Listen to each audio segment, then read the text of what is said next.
আওয়ামী লীগ সরকারের আমলে বিভিন্ন গণমাধ্যমের নীতি ও সাংবাদিকতা নিয়ে অভিযোগের শেষ নেই। অন্তর্বর্তী সরকারের সংস্কারগুলোর মধ্যে অন্যতম লক্ষ্য ছিল গণমাধ্যম। প্রায় 4 মাসের আলোচনা শেষে গণমাধ্যম সংস্কার কমিশনের যে সুপারিশ তা নিয়েও আছে নানা পর্যবেক্ষণ।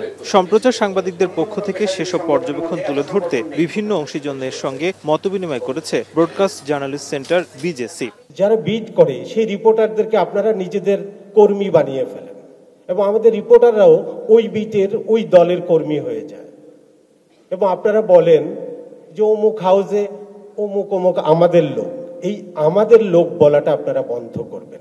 বিগত সময়ে গণমাধ্যমের পক্ষপাতমূলক অবস্থানের সমালোচনা করেন রাজনীতিকরা। সরকারে গিয়ে গণমাধ্যমের ত্রুটি চেপে ধরাই বিগত সরকারগুলোর লক্ষ্য ছিল বলে মত দেন তারা। স্বাভাবিকভাবে সচিবালয় কিংবা বিভিন্ন ক্ষেত্রে দেখা যায় সাধারণত রাজনৈতিক বিবেচনায় করা, এটা সব সরকার করেছে, আমার ধারণা সামনেও হতে পারে। তো সেই ক্ষেত্রে আপনাদের সুযোগ ছিল এই সীমান্ততে একটা পরিবর্তন করা, আপনারাও জোরালোভাবে আওয়াজ তুলতে পারেন নাই। একটা বেসিক ট্রেনিং পর্যন্ত অনেক জার্নালিস্টকে দেওয়া হয় নাই বা দেওয়ার সুযোগটা নেওয়া হয় নাই। সাংবাদিকদের রাজনৈতিক দলের কর্মী না হয়ে বাংলাদেশের পক্ষে কাজ করার আহ্বান জানান জামায়াত ও এনসিপির নেতারা।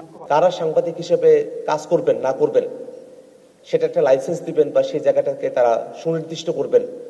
একটা পেশাগত জায়গা থেকে সাংবাদিকদেরকে একই ছাতার নিচে নিয়ে আসার একটা উদ্যোগ গ্রহণ করা আমাদের জন্য খুবই জরুরি হয়ে দাঁড়িয়েছে। সংবাদ মাধ্যমের কাছে অনুরোধ থাকবে, আমাদের উপস্থাপনাটা যেন অ্যাকোমোডেট হয়, জনগণের পক্ষে হয়, তাহলে আমাদের আয়োজন সফল সার্থক হবে এবং ভবিষ্যতেও আমরা আরো এক ধাপ এগিয়ে যেতে পারবো। বিগত সময়ে নিজেরা উদ্যোগী হয়ে ফ্যাসিজমকে রক্ষা করেছিল গণমাধ্যমগুলো, এমন মন্তব্য করেন বিএনপির মহাসচিব মির্জা ফখরুল ইসলাম আলমগীর। আমরা দেখেছি গত 15 বছর নিজেরাই উদ্যোগী হয়ে আপনারা ফ্যাসিজমকে সমর্থন করেছেন।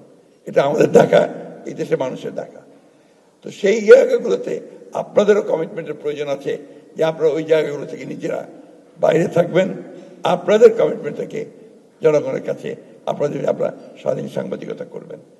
মির্জা ফখরুল বলেন, সরকার পরিচালনার দায়িত্ব পেলে গণমাধ্যমের জন্য সব ইতিবাচক পরিকল্পনা গ্রহণ করবে বিএনপি। আমরা নিঃসন্দেহে এটাকে অগ্রাধিকার ভিত্তিতে আমরা দেখব বলে আমরা বিশ্বাস করি। নাজমুস সাকিব, এখন, ঢাকা।